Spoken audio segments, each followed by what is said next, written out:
Does Maimonides' Mishne Torah forbid reading the Guide of the Perplexed? I'm Yahuda Halper from the Department of Jewish Thought. In Maimonides' Mishne Torah, his classic 14-volume compilation of the Jewish law, we find the following in Hilchot Avodah Zarah, in the laws of idol worship.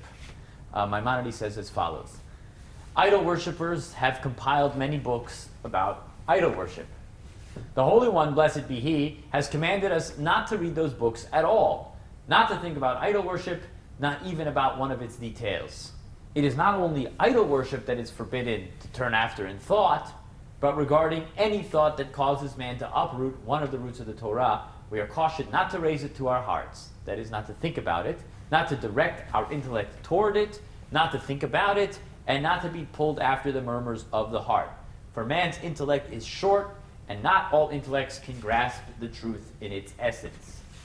Here, Maimonides is very clearly talking about things that it is forbidden to think about. It is forbidden to ask about and forbidden to think about. He goes on in more detail. If each person would be pulled after the thoughts of his heart, each would be found to destroy the world by the shortness of his intellect. How? Sometimes he would err after star worship, and sometimes he would think about the unity of the Creator, whether he is or whether he is not, what is up, what is down, what is in front, and what is behind. Sometimes he would think about prophecy, whether it is true or not, and sometimes about the Torah, whether it is from heaven or not. He would not know the measures by which to judge these questions until he knows the truth in its essence. Such a person would find himself in fulfillment of the legal definition of heresy.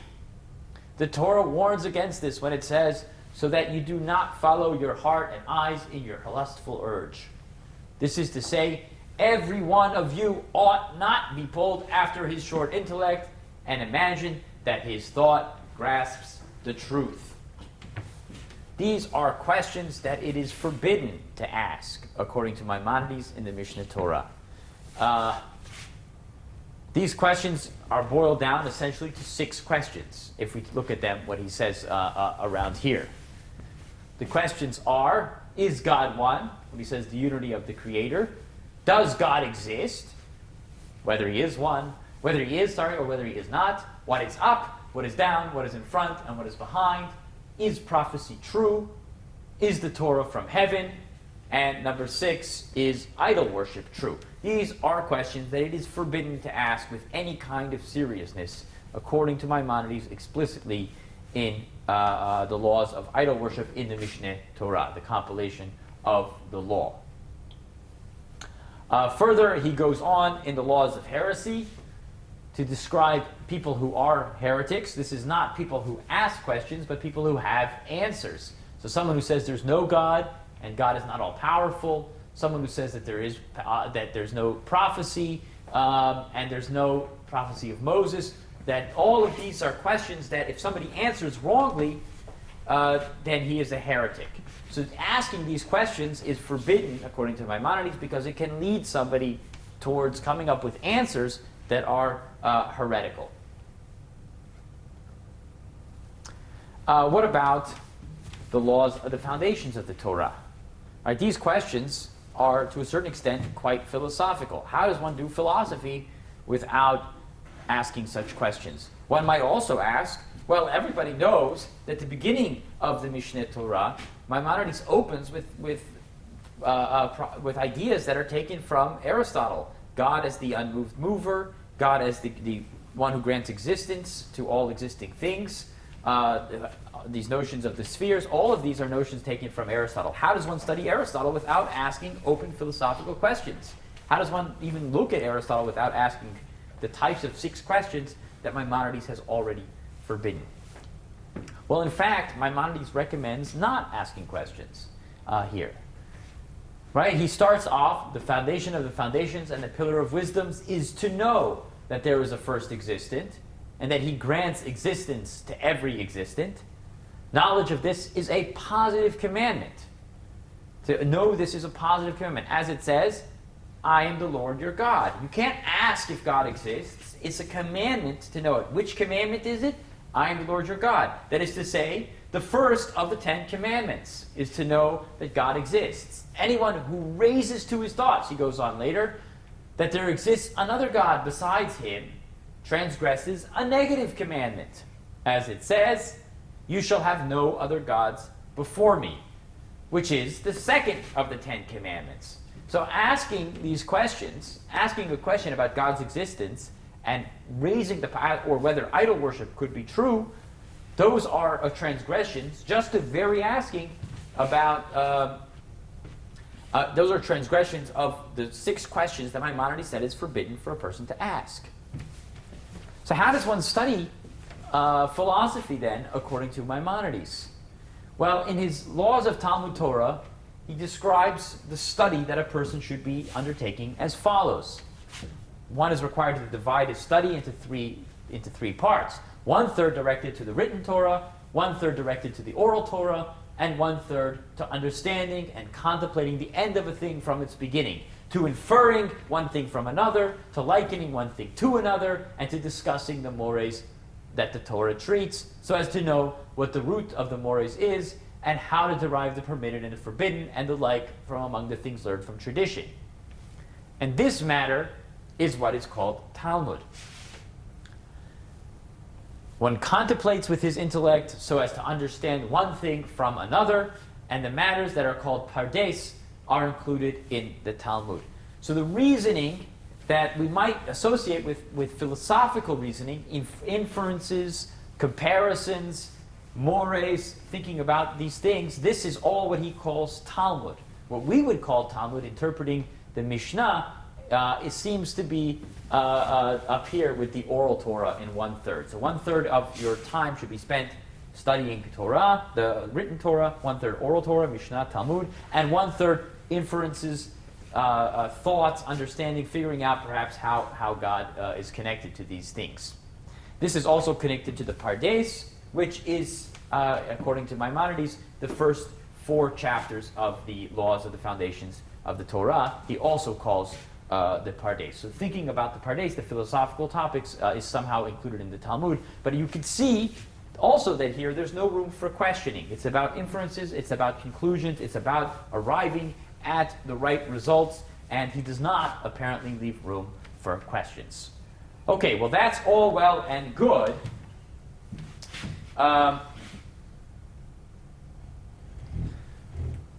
But what happens if you ask these 6 questions? Well, then you're in trouble, right? You're in trouble. And where do we find that you ask these questions? In one particularly important book, and that is the Guide of the Perplexed. Maimonides' Guide of the Perplexed is his magnum opus of philosophical works, just as the Mishne Torah is his magnum opus of halachic legal works. The Guide of the Perplexed was written in Arabic, in a highly technical philosophic language, but it is nothing if not perhaps asking questions, asking perhaps open-ended questions, and if it doesn't ask them itself, it certainly encourages readers to ask these questions. Let's take a look a little bit at the basic structure of the Guide of the Perplexed. Part 1 of the guide has 36 chapters, which is the main, in a way, the main bulk of Part 1 of the guide, dedicated to describing bodily attributes, such as God's hand, God's finger, God's mouth, God's foot, all of these things used in the Bible that describe God. Maimonides also argues that these must be understood figuratively when applied to God, because God doesn't have a body. If God had a body, he would be divisible, just like any body. And if he's divisible, then he's not truly one. So this would deny the question. So just asking a question, this would deny the unity of God. So even asking about the meaning of the term hand and mouth and describing to God is, in a sense, asking a question, is God one? Question 1. That was forbidden. Part 2, chapters 1 through 31, discuss whether the world is created or eternal. Right? When you ask about the creation of the world, you're also asking about a creator. This is described in more detail in Guide 171, why it is that if you want to ask about God's existence, you can do it through, or how, in what way that's connected to the question of creation. I'm not going to go into that now, but suffice it to say that these spur the reader to ask the question, does God exist? Which was forbidden question number 2. In the Babylonian Talmud, we find this query that one may not expound the account of the beginning before 2 people, nor the account of the chariot before 1. Everyone who tries to know the following 4 things, it were better for him if he had never come into the world. And those 4 things are what is up, what is down, what is in front, and what is behind. These questions are connected to the account of the beginning and the account of the chariot. Asking these questions is about asking these forbidden questions about the account of the beginning and the account of the chariot. Yet the account of the chariot and the account of the beginning are major parts of the Guide of the Perplexed. This should say account of the beginning is the relationship between physical science and creation, which he discusses in part 2, 1 through 30, chapters 1 through 31. And the account of the chariot, Maimonides explicitly connects with metaphysics and Ezekiel, the opening chapters of Ezekiel, and he discusses this in great detail in part 3 of the guide, chapters 1 through 7. If we look again at chapter 2, so all of those are asking the question, what is up, what is down, what is in front, and what is behind, question 3 of the forbidden questions of the Mishne Torah. If we look at part 2, chapters 32 through 48, we find a description of the different views of prophecy. Prophecy is an intellectual overflow, and the philosopher's view of prophecy, what Maimonides sort of makes up, this philosopher's view of prophecy in a way, is derived certainly from philosophical texts. Does it describe prophecy as the Torah describes it? That's a separate question. But the question that he asks is whether it's compatible in a way with the biblical view. In any case, asking this question leads the reader to ask, is prophecy true? That's question 4 of forbidden questions. In the second half of part 3, we have Maimonides' famous account of the reasons behind the commandments. Right, these reasons for the commandments are historical. He's very explicit. He got into a lot of trouble later with later commentators and other rabbinic thinkers by describing processes by which the law changes, and certain things are given, certain laws are there to eradicate certain opinions or to change them that are no longer changed in the future. And maybe he even suggests in some places that certain laws will change as people's habits and ideas change in the future. This certainly asks the question, is the Torah from heaven? And many people who condemned Maimonides based it precisely on this part of the guide. Regarding idol worship, Maimonides says explicitly in Guide 329 that the meaning of many of the laws became clear to me and their causes became known to me through my study of the doctrines, opinions, practices, and cult of the Sabaeans. I shall mention to you the book from which all that I know about the doctrines and opinions of the Sabaeans will become clear to you, so that you will know for certain that what I say about the reasons for these laws is correct. All right, so he says that he read all of these books, he studied all these books of idol worship, and he's recommending to the reader to study these books in order to understand the law. Right? These was explicitly said to be forbidden by Maimonides in the Mishne Torah to study these books. Moreover, he says, the foundation of the whole of our law and the pivot around which it turns consists in the effacement of these opinions from the minds and of these monuments from existence. Getting rid of idol worship is the main purpose of the law, and therefore you need to read about idol worship and study idol worship and think about idol worship, all of which he said is forbidden in the Mishne Torah. So in a way, we can see that the Guide of the Perplexed asks, and basically in most of its chapters, spends a huge amount of time asking. In a way, you could say it's almost the entire purpose of the guide is to ask precisely the 6 questions that in the Mishne Torah were said to be forbidden to ask. One can't ask about them. One should think about the answers to them in a way without asking the question in an open way. But the guide is addressed to a different audience. It's not addressed to the vulgar. It's not addressed to beginners in speculation. But it's not addressed to people who have not studied the science of the law or who have not studied science. This is meaning that it is intended for people who have studied both science and are religious. And it's a person who is such a religious man, and he is perfect in his religion and character, and he's also studied the sciences of the philosophers, and he's come to know what they signify. The human intellect having drawn him on and led him to dwell within his province, he must have felt distressed by the externals of the law. All right, so he's asking questions. It's designed for a questioner. Hence, he would remain in a state of perplexity and confusion as to whether he should follow his intellect, renounce the foundations of his law, or he should hold fast to his understanding of the law and not let himself be drawn on together with the intellect, rather turning his back on it and moving away from it.